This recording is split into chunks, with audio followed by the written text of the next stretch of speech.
ako nagmumukhang mahina at katawa-tawa sa harap niya. Naalala ko na nakita niya ako nag-breakdown sa harapan niya nang makita ko ang papa ko sa katawan ng isang tao na hindi ko naman kilala. Sa tuwing nakakakita ako ng dugo, palagi nilang bumabalik ang lahat. Deja vu.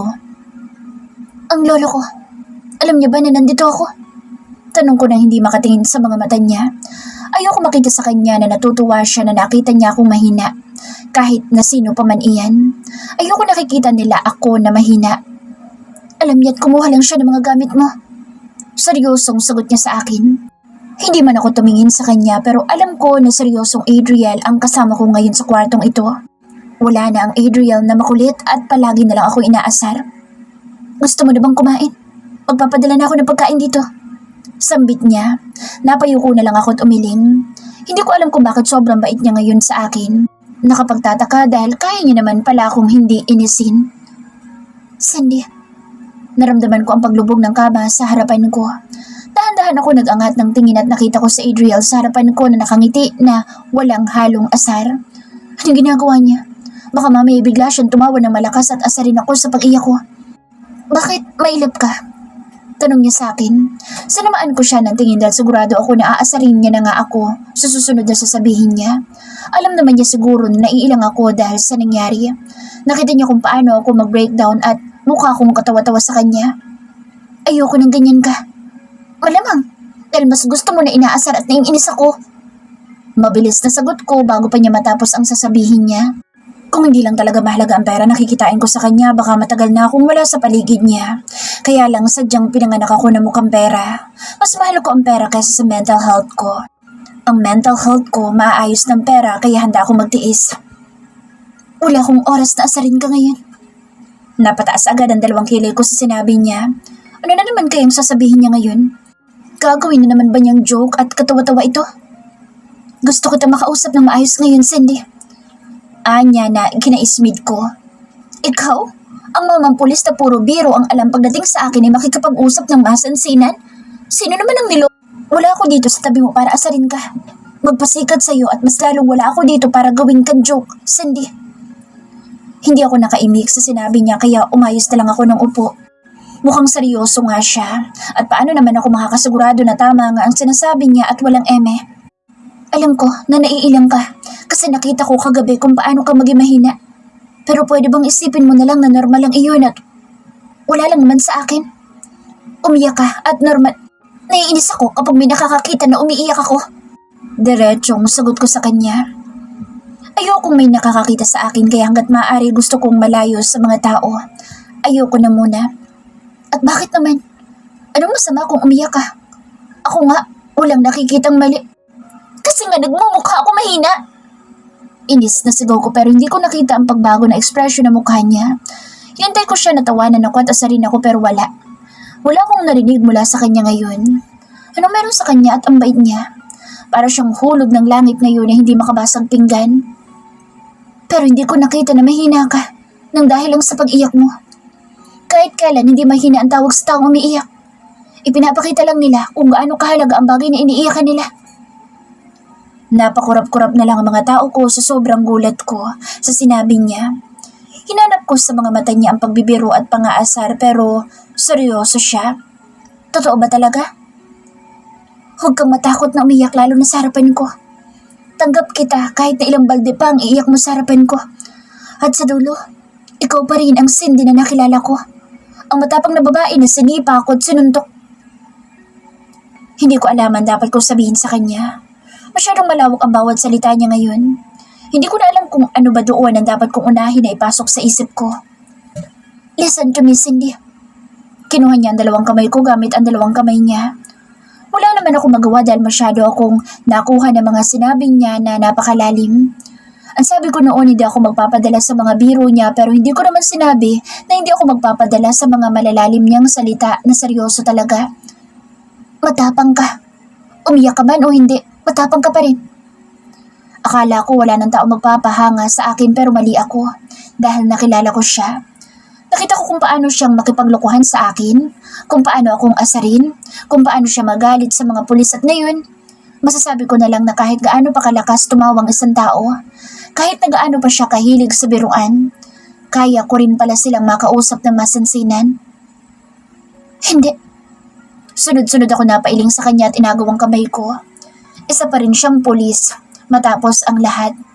Hindi ko dapat hayaan ang sarili ko kasi siya pa rin ang taong kinainisan ko.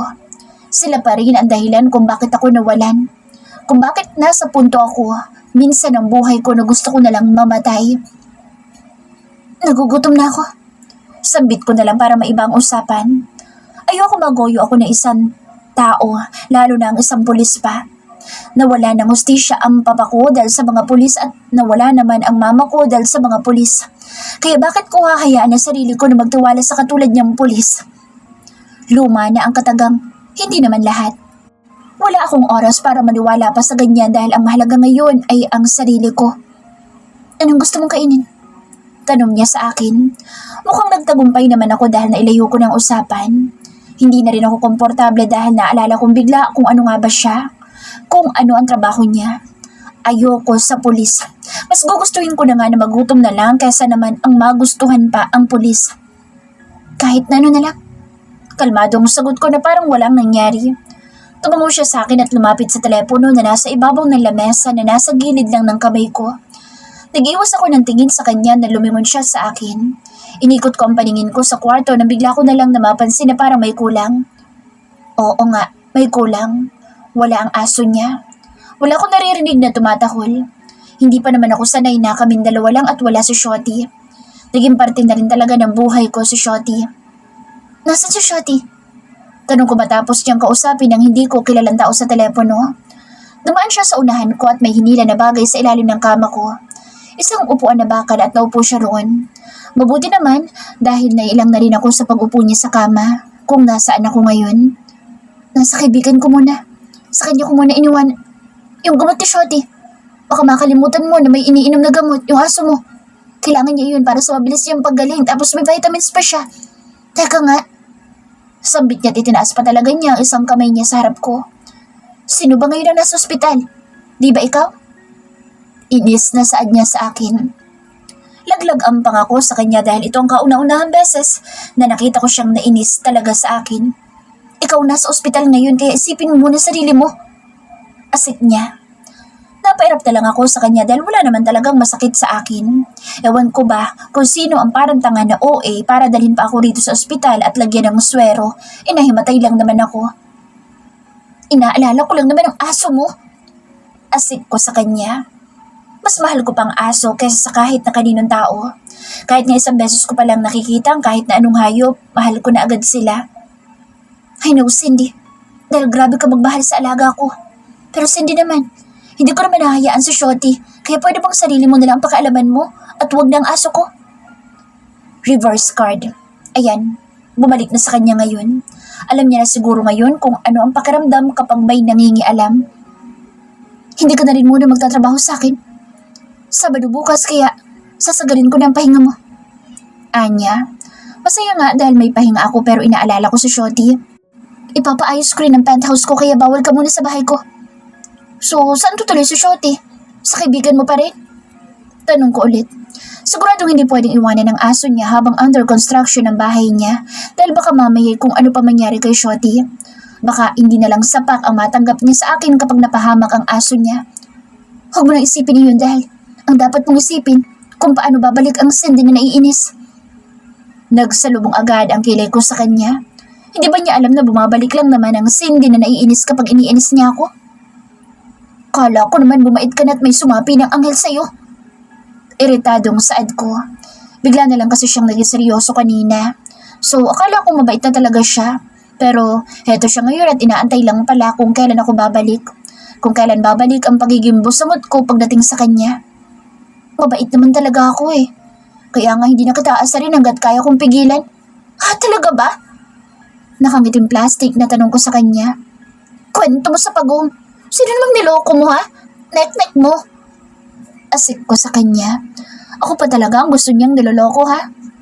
Emehan na niya ang lahat. Wag lang ako na alam ang bawat galaw ng mundo, lalo na ang isip ng mga tao sa paligid ko. Itigil mo na nga pagiging plastic mo, Adriel. Hindi naman kita susweldoan sa pagiging plastic mo sa akin. Nagpapakatotoo na ako ngayon, Cindy. Sa tingin mo, lahat ng sinasabi't ginagawa ko, biro? Hindi ko na nga yatang gawin pang biro lahat pagdating sa'yo. Baliw ang isang iyon. Malakas ang sayad ng pulis na iyon. Sigurado na ako, wag niya lang talagang tututunganin lahat ng mga pinagsasabi niya sa akin dahil baka maaga akong magkasakit nito. Pahinga ko ngayon at tambay sa loob ng kwarto ko. Hindi ko siya nakikita pero ang kapal ng mukha na magparamdam sa utak ko. Cindy! Napaupo agad ako sa kama kong maliit nang marinig ko ang sigaw ng lolo ko sa labas ng kwarto. Mabilis akong tumayo at tumakbo papunta sa pinto ng kwarto ko. Nakahinga ako ng maluwag na makita ko si lolo na maayos naman na nakatayo sa gitna ng maliit naming sala. Akala ko may nangyari ng masama. Lo, ano pong meron? Mahinang tanong ko. Wala pa rin akong gana hanggang ngayon. Hindi ko alam kung magiging masaya ba ako mamaya dahil nilalaman ako ng kalungkutan at inis ko ngayon. Inis sa paulit-ulit na panghihimasok ng isang mamampulis sa utak ko. Rest day pero nanggugulo sa utak ko. Ano yun? Parang tanga. May bisita ka. Sagot ni Lolo. Narinig ko ang pagtahol ng isang aso kaya napatingin agad ako sa gawi ko. Nakita ko si Shotty pero ang mas nakakuha ng pansin ko ay ang may bitbit sa kanya. Si Adriel na nakasuot ng gray t-shirt at short na hanggang tuhod. Nakita ko ang pagbaba niya ng tingin sa dibdib ko kaya mabilis kong tinaas ang spaghetti strap ko. Wala pa man din akong bra pero wala akong pake. Hindi naman niya makikita ng buo ang suso ko. Come here, mama. Nakangiting sambit ni Adriel at ibinaba si Shotty. Tumakbo si Shotty palapit sa akin kaya agad akong lumuhod para salubungin siya. Kasi siguro inis na inis ako kanina kasi darating ang nagpapawala ng inis ko. Shotty! Maligayang sambit ko at niyakap agad ang aso pagkarating sa tapat ko. Dinilaan agad nito ang pisngi ko na kinatawa ko ng mahina. Namiss ko ang amoy niya kahit wala pa naman 24 oras na nawawala siya sa tabi ko. Hindi rin kasi ako nagtagal sa ospital at nagpa-discharge din ako. Namiss agad ako ha. Tumayo ako mula sa pagkakaluhod at dinama ang pagkakabuhat kay Shotty.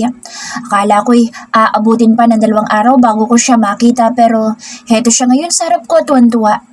Masyado na talaga ako nagiging malapit sa aso niya at baka mamaya kapag natapos ng 1 buwan ay bigla ko nalang nakawin ng aso niya. Alam kong mabuburyo ka kaya dinala ko na siya dito. Sambit na isang tao na nakatayo pa rin sa pintuan namin. Tiningnan ko lang siya at hindi na sinagot ang sinabi niya. Last time lang may pasabi-sabi pa siya na ayaw niyang dalhin dito ang aso niya dahil baka makakuha ng sakit. Pasok ka, Adria. Saad ni Lolo at pumasok naman ang epal sa bahay namin. Akala ko mauupo siya sa sofa namin pero naglakad agad siya palapit sa akin.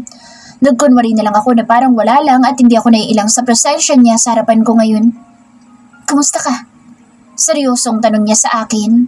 Nagulat ako sa itinatanong niya kaya agad ako napatingin kay Shotty para hindi niya mahalata. Ano bang meron kay Adriel at bigla na lang siyang naging maingat sa bawat pagkilos niya? O baka naman nagbabait-baitan nagsena lang siya ngayon kasi nandito si Lolo Will sa harapan namin. Ayos ka na ba? Dagdag na tanong niya pa na ikinatingin ko na sa kanya. Hindi naman ako nalumpo nasaktan. Ayos lang ako. Seryoso din nasagot ko sa kanya. Nakakapanibago na hindi agad pangaasar ang bumumadya sa akin. Mabuti naman. Nakangiting sambit niya. Pati ang pangiti niya bigla na lang naging kakaiba. Hindi na siya katulad noon na sa tuwing umingiti halatang nang-aasar sa akin. Okay na dito sa bahay sa Shotty. Malinis naman ang bahay namin kaya hindi mo na kailangan mag-alala. Blangkong emosyon na saad ko sa kanya at napatingin pa sa buong bahay namin. Mabuti lang at hindi makalat si Lolo Will kaya kahit hindi ako nakapaglinis kagabi ayos lang naman. Okay lang si Shotty. Di ayos lang din kung dito ako magtatrabaho. Nanlaki ang mga mata ko sa kanya pero agad siyang lumingon sa lolo ko na para naghahanap ng kakampi.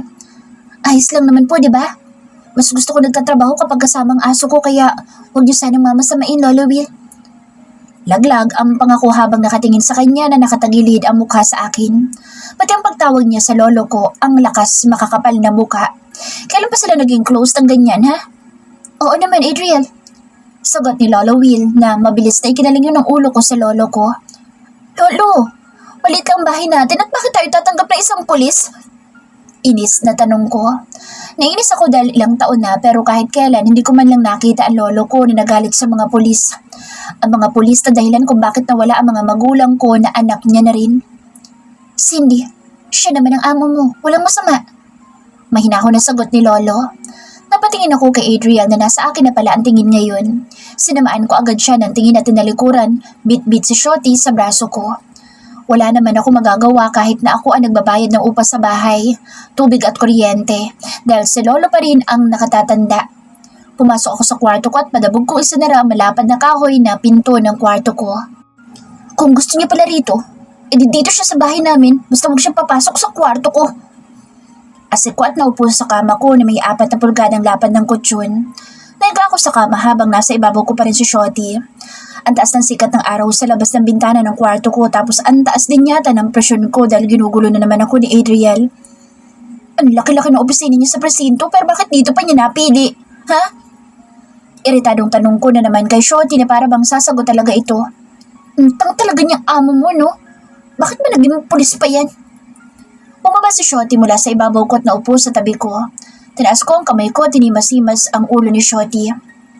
Shotty, kung ayaw mo na sa amo mo, lumayas ka na ha, tapos dito ka sa bahay ko pumunta. Tama ba na ganyan na ituro mo sa aso ko?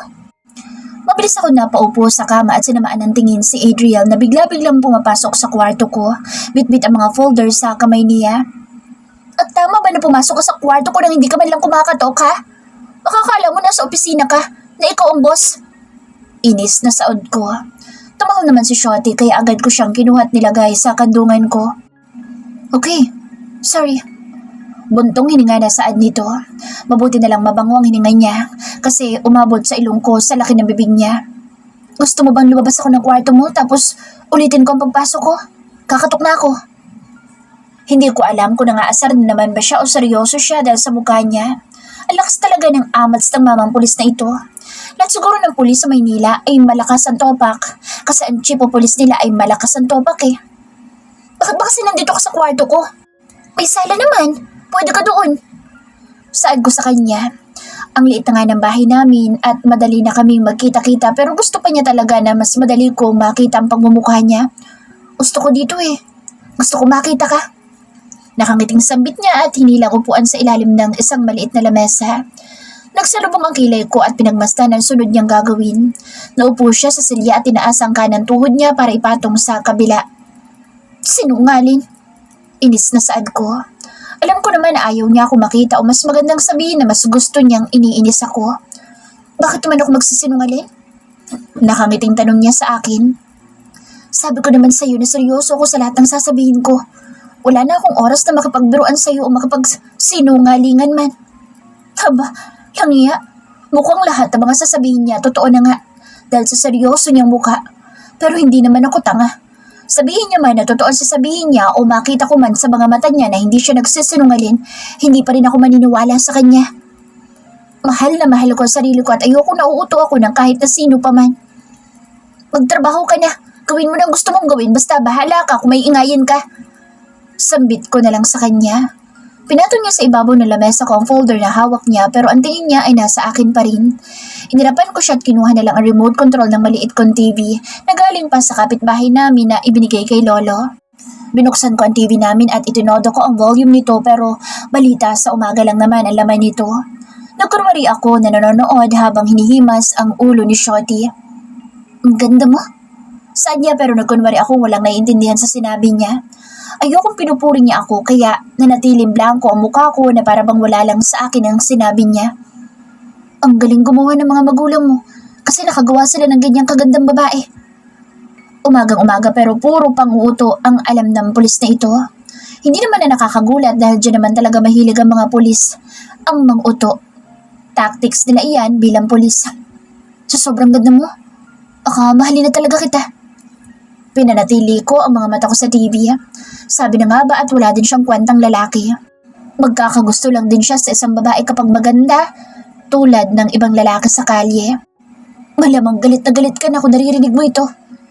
Natatawang saad ng bobo. Ang akala yata niya, puro nandong may antenga ko. Ang hindi niya alam malakas ang pandinig ko, kahit ang mga chismosa sa kanto ng kalye namin ay naririnig ko. Pero seryoso naman ako. Gusto kita, Cindy. Langya, ano to? Confession niya? Akala naman niya magugustuhan ko siya eh. Sagad nga sa buto ang galit ko sa kanya.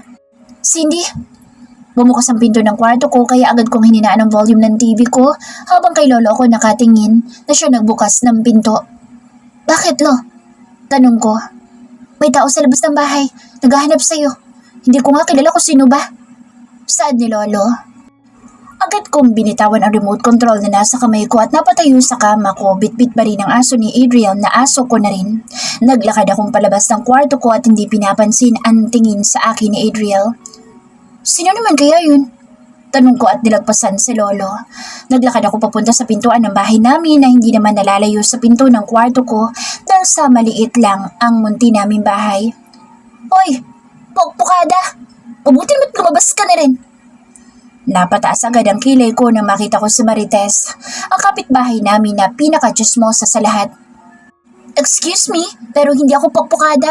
Maganda ako. Hindi katulad mo na losyang na dahil ilang lalaki nang nakabunti sa'yo.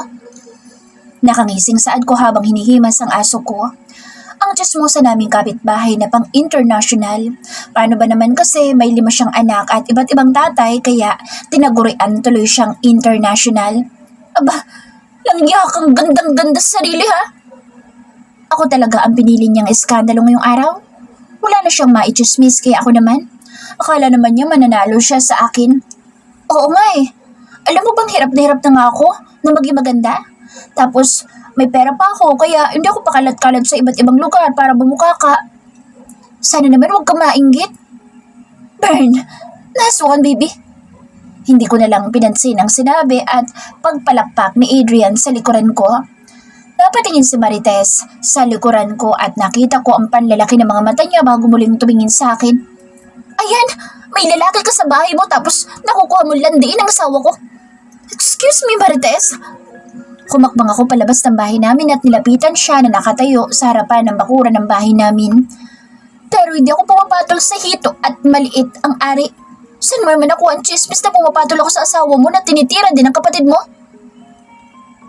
Tahimik akong tao sa barangay namin pero alam ko ang nangyayari sa paligid ko. Kaya nga hindi ko alam kung bakit ako ang ginagago ng Marites na ito. Akala yata niya mananalo siya sa akin. Cindy! Nanggagalaiting sigaw niya sa akin. Tumahol bigla ang aso ko sa kanya kaya agad ako umatras bago pa maamoy na naman ang mabaho niyang hininga. Umuwi ka na sa bahay niyo at huwag akong guluhin mo dito. Ang garahin mo, yung kapatid mo na tumalikod na sa ari ng asawa mo at nagpatira patalikod. Nakangiting sambit ko. At nga pala, huwag mong kalimutan na magpasalamat sa balitang sinabi ko ha. Bigla na lang akong tilalikuran nito at mabibigat ang paa na umalis. Napatingin ako sa mga kapitbahay namin na nakikichismis. Tinarayan ko siya at tinalikuran ko na agad siya. Pero mas lalo ako napairap nang bumungad agad sa akin sa Adriel na gulat na gulat. Pangit mo! Ani ko at nilagpasan na lang siya. Pero agad din ako napahinto sa paglakad nang mabilis siyang humarang sa harapan ko. Totoo ba yung sinabi mo? Napatawa ako dahil chismosa rin pala ang pulis na ito. Ano sa tingin mo? Nakangising sambit ko sa kanya. Lahat ng sinabi ko'y tama dahil nang minsan ako umuwi ng gabi ay nakita ko ang asawa ni Marites at ang kapatid niyang bunso na nagtitirahan sa loob ng tricycle. Ang cheap naman. Paano mo nalaman niya mga yan ha? Ang bulgar din ang bibig mo. Hindi ko na kasalanan yun. Siya sumugod sa bahay ko at sinusubukan pa na ipahiya ako sa maraming tao. So ano kala niya magiging mabait ako at hindi magsasalita? Wala pang taong pwedeng manalo sa akin kaya sa susunod na may susugod sa bahay namin ay sisiguraduhin ko na mapapahiya ulit. Mali sila ng bahay na pinuntahan at pinapahiya lang nila ang mga sarili nila. Nakakatakot ka naman maging kaaway. Siguradong uuwi ang kaaway mo. Natatawang saan niya pero hindi naman ako natawa. Mabuti naman at natatakot na siya kaya sana'y tigilan na niya ang pang-ookray sa akin.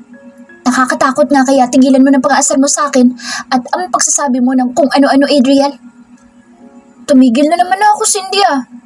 Tumigil na talaga ako at seryoso na ako sa lahat. Kailan ka ba maniniwala sa akin at ilang beses ko ba dapat na ulitin sa'yo hanggang sa maniwala ka sa akin? Cindy, tawagin mo na si Adriel para makapaghapunan na tayo. Utos sa akin ni Lola Will habang nag-aayos ako ng mga pinggan. Napabugon naman ako ng hininga at naglakad papunta sa kwarto ko kung saan siya nagtatrabaho. Iniwan ko rin muna sa kama ko si Shotty dahil nakatulog siya sa kama ko. Bakit ba kasi nandito siya? Okay lang naman sa akin ang aso niya pero hindi okay na nandito siya. Saad ko sa sarili ko. 3 buwan na lang, Cindy. 3 buwan ko na lang natitiisin. At okay na. Makakawala na ako sa pulis na ito. Binuksan ko ang pintuan ng kwarto ko. Adriel, kakain na. Hindi ko na natapos ang sasabihin ko na makita ko may kausap siya sa cellphone niya at mukhang galit din siya dahil sa tabas ng kilay niya at ang pag-igting ng panga niya. Bobo ka ba? Hindi pwede yan. Labag sa batas ang ginawa niya. Napatingin siya sa akin at agad na nawala ang pagsasalubong ng kilay niya pero napaiwas agad ako ng tingin. Dahan-dahan ako naglakad papunta sa kama at nilapitan si Shotty na mahimbing pa rin ang tulog hanggang ngayon. Catcalling lang? Bobo ka talaga. Hindi lang basta-basta yun dahil pambabastos na yun sa babae. Bigyan mo ng parusa yung demonyo na yan. O kung ayaw mong ikaw ang mawala ng trabaho. Tigilan mo rin ako sa pera-pera na yan dahil hindi ko hahayaan na maabsuelto yan. Basta-basta dahil lang sa pera. Nagkunwari akong walang naririnig pero sa isip-isip ko'y nababaliw na ako. Totoo ba ang mga naririnig ko? Wala siyang paki sa pera? Basta kasi sa pagkakaintindi ko, may babaeng na catcalling at ayaw pumayag ni Adrian na maabsuelto ito basta-basta kahit na may pera. Baka nga mali naman ang hinala ko na katulad sa Adrian ng ibang pulis. Gago ka! Kahit 1,000,000 pa yan, ibibigay ko pa rin ang parusa na para sa kanya. Baka nga hindi niya matumbasan ng pera ko eh. Hiyaw na naman niya.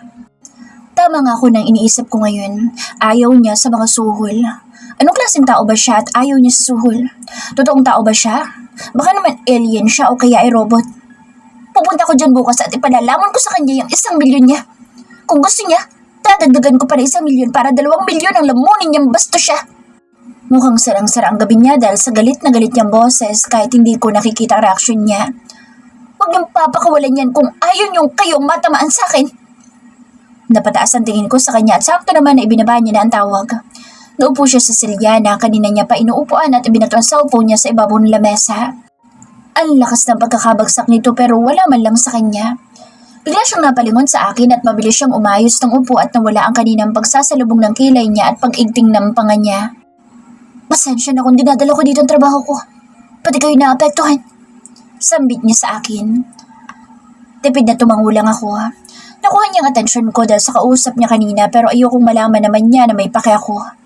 Gusto ko lang naman na malaman niya na wala akong pake sa kahit ano pa man patungkol sa kanya, lalo na sa pagpupulis niya. May nanunuhol ba sa'yo? Pero hindi ko talaga kayang kumalma kaya bigla na lang akong nakapagtanong. Buisit na buhay ito. Mabuti na lang at hindi siya natawa dahil sa pakikialam ko sa trabaho niya. Ayaw na ayaw ko pa naman sa mga taong nakikialam pero heto ako ngayon at nanghihimasok. Oo, akala yata ng gago ngayon masusuhulan niya ako. Baka gusto niyang siya pang bigyan ko ng pera ko. Mayabang na saad niya pero imbis na mainis ako sa kayabangan niya, natutuwa pa ako at gusto ko siyang purihin. Ayoko magbago ang tingin ko sa mga pulis dahil sila pa rin ang dahilan kung bakit ako nawala ng mga magulang. Pero bakit naman siya ganito sa harapan ko? Mga tao talaga ngayon. Akala nila lahat natatapatan ng pera nila. Ang iba pa hindi alam na sinusuhulan nila ay mga taong mas mayaman pa sa kanila. Hindi ko alam na pahahangain niya ako ng ganito. Ang lalaking kinaiinisan ko ay pinapahanga ako ngayon. Sana naging pulis na siya noon pa lang kasi baka sakali na nabigyan ng hustisya ang papa ko at hindi namatay ang mama ko. Ang galing mo. Talaga? Masayang saan niya. Agad ako napaiwas sa mga mata niya. Hindi ko akalain nilalabas sa bibig ko bigla ang salitang iyon. Akala ko nasa isip ko lang pero nabanggit ko na pala. Magaling ako, Cindy. Pinupuri mo ba ako, ha? Masayang saan niya at napatayo sa silya niya. Napatayo rin ako sa kama at mabilis na naglakad papunta sa pintuan ng kwarto ko. Lumabas agad ako at dire-diretsong pumunta sa pagkainan namin. Cindy, pinapasaya mo talaga ako ng gusto. Anya sa likod ko pero hindi ko siya inintindi. Mas binilisan ko pa ang paglalakad ko para lang hindi niya ako makausap pa. Nakakainis dahil kahit na anong gawin ko, palagi na lang siyang natutuwa. Ang tagal niyo. Lumalamig ng pagkain. Saad ni Lolo na nagsasandok na ng kanin sa mga pinggan namin. Naupo ko sa pwesto ko at nakita ko mula sa gilid ng mata ko na naupo rin si Adriel sa tabi ko. Hindi lang yun dahil tinitigan pa niya ako. Cindy, bakit ayaw mo ulitin ang sinabi mo? Anya, Lo, kumain na po tayo. Sambit ko na parang walang naririnig kay Adriel. Bakit ba kasi napalakas ang pagkakasabi ko? Umabot tuloy sa tenga niya at siguradong lalaki na naman ang ulo niya. Bakit ka nahihiya, Cindy? Bumababa ang pride mo nang purihin mo ko? Tanong ba niya? Hindi ko ulit siya pinansin at sumubo na lang muli sa pagkain ko pero si Lolo? Anong pinuri? Biglang tanong ni Lolo. Sa Cindy, pupurihin ka? Haba, bumaliktad yata ang ikot ng mundo. Natatawang saad ni Lolo. Napakagatlabi ako dahil masyado na lumulubog ang pride ko. Mas okay na akong lumubog sa baha, wag lang talaga ang pride ko.